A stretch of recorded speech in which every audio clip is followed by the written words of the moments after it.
And hello, my fabulous students. This is your favorite teacher, Mr. Jacobson. I'm excited to be with you today.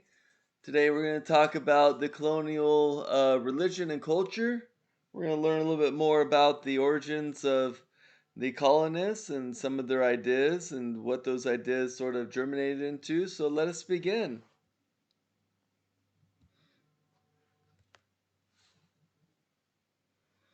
All right, so Protestantism.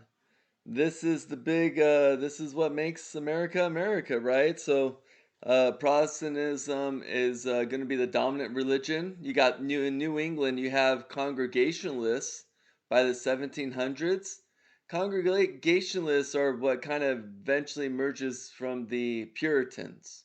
You also have Presbyterians. They're a little bit more on the Stoic side of worship. In New York, you got Dutch people who are attending Reformed Church, and you got Anglicans, or the people of Church of England. They're also going to be known as Episcopalians. Um, and then you also have in Pennsylvania, you got Lutherans, Mennonites, Quakers.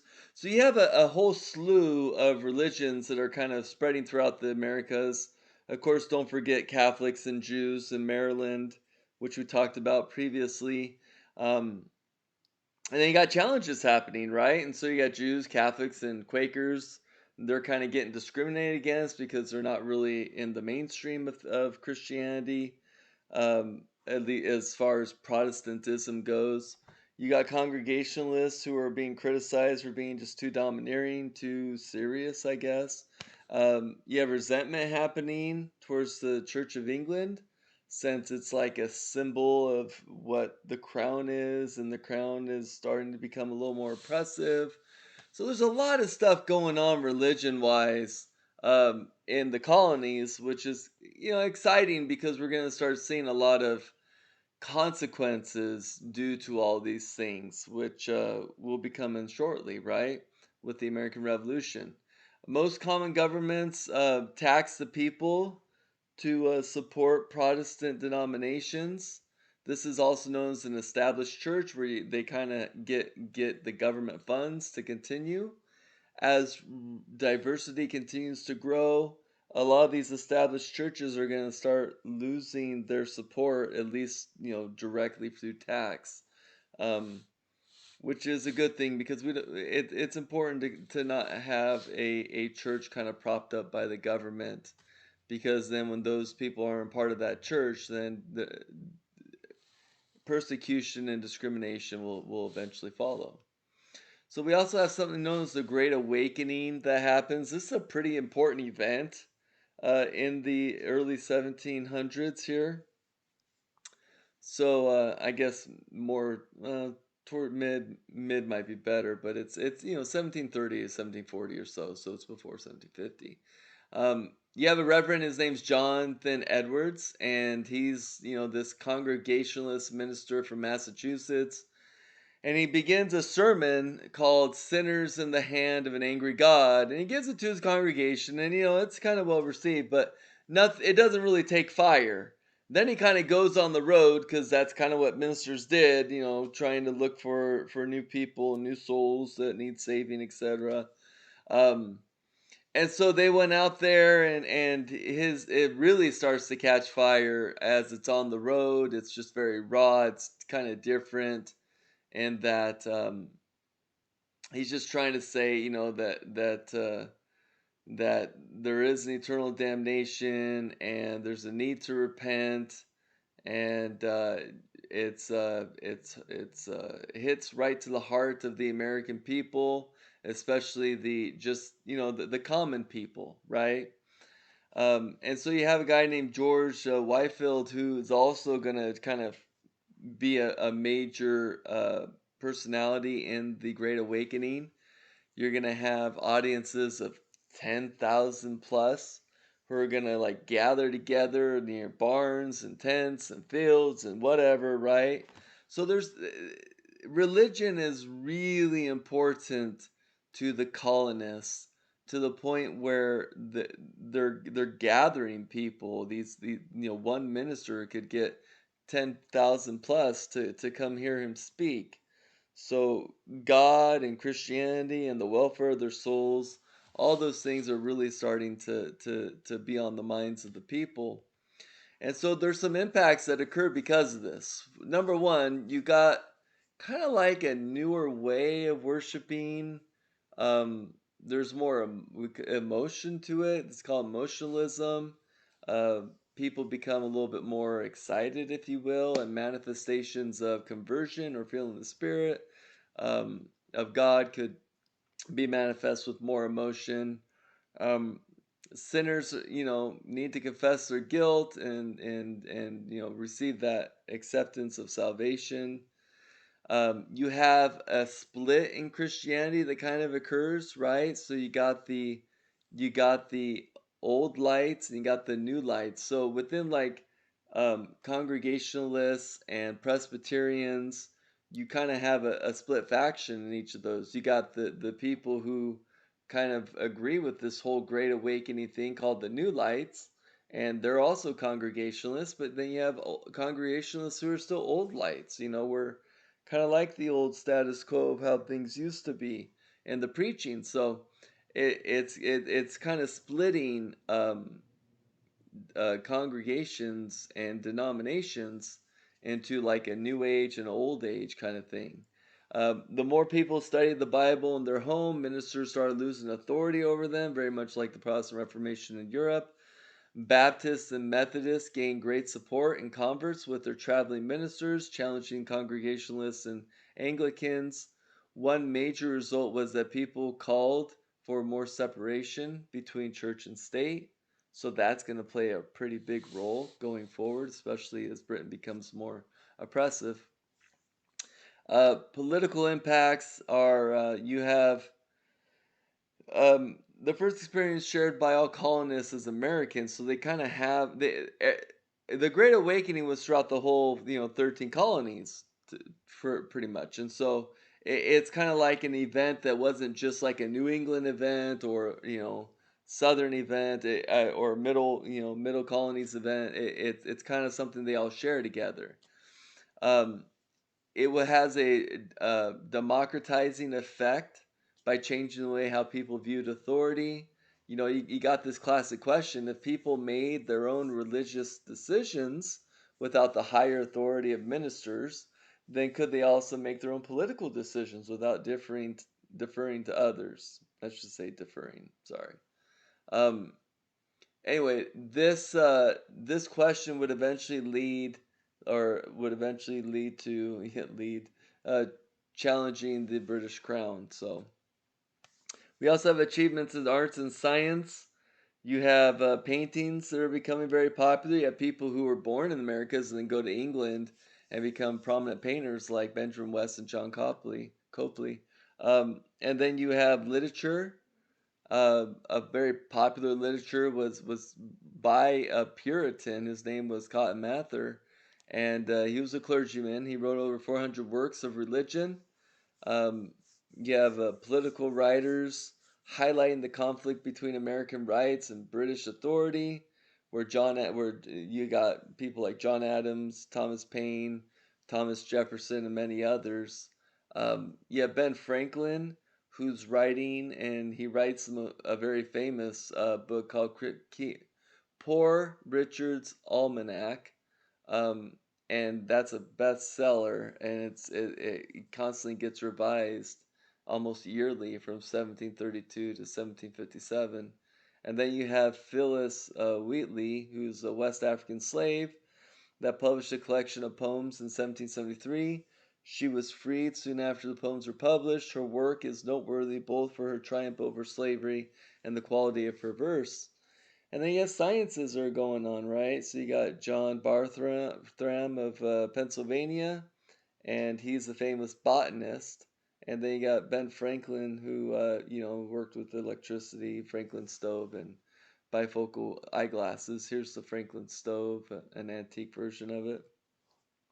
And then you got education happening as well. So education is kind of interesting, right? So for elementary school, you have in Massachusetts Puritans who are emphasizing read the Bible, and this led people to the education was knowing the Bible originally, right? I mean, there's a very strong God emphasis on things and God reliance. So you get tax supported schools in New England especially, but it's for boys and it's mainly for ecclesiastical purposes like the Bible. I mean, and then in the middle of southern, colonies, you got elementary schools, but they could be church sponsored, private schooled, or in the South especially, private tutoring was very common. Higher education was important as well. The first institutions were sectarian. What that basically means is they're going to be promoting religious ideas, right? So you got church ideas mingling into the universities, and that's kind of what the it is. Harvard was a Puritan school at one point, and so that's kind of where it all begins in Massachusetts for Harvard. And the Anglican Church or the Church of England, they opened up William and Mary in Virginia. William and Mary would be William of Orange and Mary, who took power after the Glorious Revolution. You got Congregationalists that are going to start Yale in Connecticut. So if you ever heard of Yale, that's that again. That all these started off as church schools. Um, and then you got non-sectarian college, the most famous being the College of Philadelphia, which was one of the reasons why it was built was due to Ben Franklin and other people who just they wanted colleges that were teaching things outside of religion. So again, it's this attitude of Enlightenment ideas are coming on, and we'll talk more about the Enlightenment period. But that definitely had a huge um, emphasis on things. Now, people enjoyed widespread respect among the common people. Often, the most educated people were in small towns. What I mean by that is that so a minister was highly revered in the colonies. And if there was a small town, usually you look to the minister to be the most educated. And then in physicians, you got physicians, doctors mainly became doctors by being apprenticed to a trained doctor, and then they kind of took the reins at that point. But then Ben Franklin, starts this first school of first medical school, and then that's going to open up at the College of Philadelphia, where it's not just an apprenticeship, but there's actual learning going on with the most popular and believable practices of the time. And then lawyers are going to start coming about. They're going to have respect around the 1760s and 70s because they're going to kind of be the arguers of this idea of colonial rights and sovereignty. And one of the greatest will be John Adams. You got the press going on, so you got some pretty interesting things. You got a postal system happening in colonial America. You got local printing firms that are starting to pop up everywhere as more and more ideas start getting spread, and more resistance to the British Crown starts to strengthen. You got newspapers that are happening. A lot of news that were coming over was like a month old by the time they printed it in Europe. Um, but they also would have ads for goods and services. There would be a place where they would post runaway indentured servants or slaves or things like that to try to get them back. Zenger's case is a pretty important one to remember. So you have English common law it says that you can't criticize the governor, even if the information is true or false or whatever. You can't criticize an appointed governor of the crown, right? So we have John Peter Zenger who's like, yeah, I'm gonna criticize the New York governor. So Zenger's lawyer, Andrew Hamilton, argued that his client had printed the truth, and since it was truth, I mean, the truth shall set you free, which is in the Bible. Anyway, so his argument is, look, if it's true, you should be able to print it.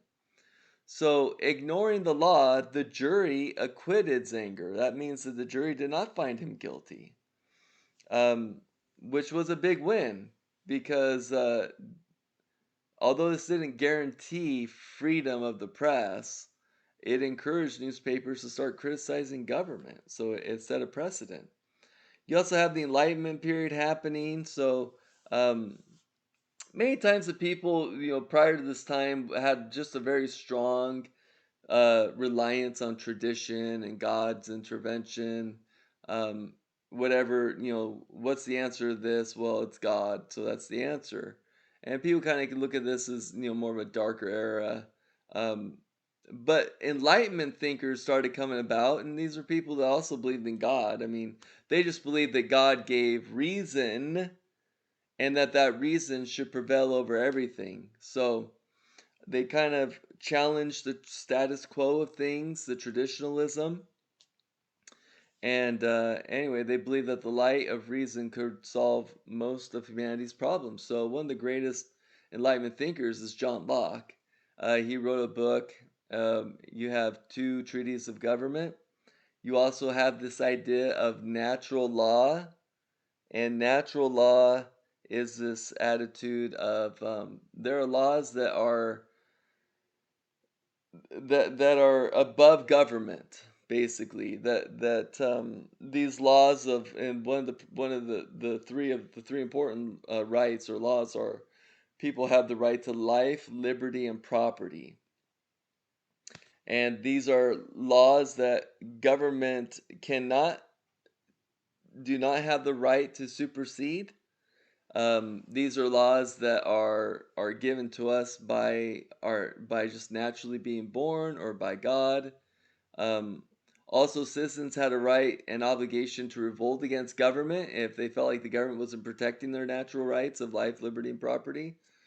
And then, you have ideas of natural laws that would provide a rationale for the American Revolution. I mean, the fact that he says that, hey, you can revolt against the government if they're not protecting those laws or those rights, those three natural rights, that gave a lot of fuel for the American Revolution. And a lot of the principles found in the Enlightenment period will be found in our U.S. Constitution. And then you got a colonial relationship happening with Britain as time further goes on and on and on. Okay, um, they'll have economic ties, the Americas and the American colonies and Britain, but they're gonna start separating. They're not gonna start seeing each other as the same, even though they all speak the same language of English, or come from the crown or whatever. Most colonists, including Puritans and Quakers and Anglicans, were connected to England by religion.